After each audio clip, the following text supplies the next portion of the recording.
শিল্প, সাহিত্য ও সংস্কৃতির দেশ ফ্রান্স। আয়তনে ইউরোপের তৃতীয় বৃহত্তম রাষ্ট্র এটি, বিশ্বের সবচেয়ে পুরনো জাতীয় রাষ্ট্রের একটি। বড়দিনকে ঘিরে ফ্রান্সে চলছে ব্যাপক প্রস্তুতি। দেশজ, আঞ্চলিক ও লোক সংস্কৃতির মিশ্রণে বড়দিন উৎসবের নানা বৈচিত্র্য চোখে পড়ে ফ্রান্সে। আসন্ন বড়দিনের অপেক্ষায় আমরা দিন গুনি। ওই দিন আমরা পরিবারের সবাই একসঙ্গে রাতের খাবার খাই। থাকে বিশেষ খাবারের আয়োজন। সকাল সকাল ঘুম থেকে উঠে দেখি অনেক উপহার আমাদের জন্য অপেক্ষা করছে।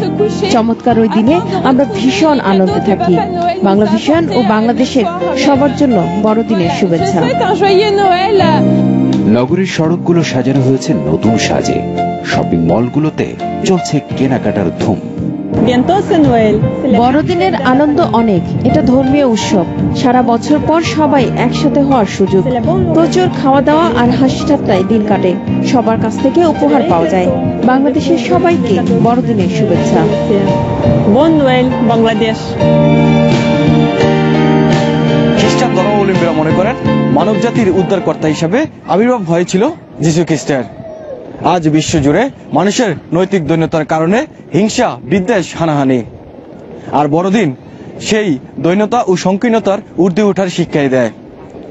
উর্দু লোকে ঈশ্বরের মহিমা এবং তাহার প্রিয় পাত্র মনুষ্যদের মধ্যে শান্তি, এমন প্রার্থনায় ব্রত থাকবেন তাহার ভক্ত ও অনুসারীরা। ফয়সাল আহমেদ দ্বীপ, বাংলা ভিশন, ফ্রান্স।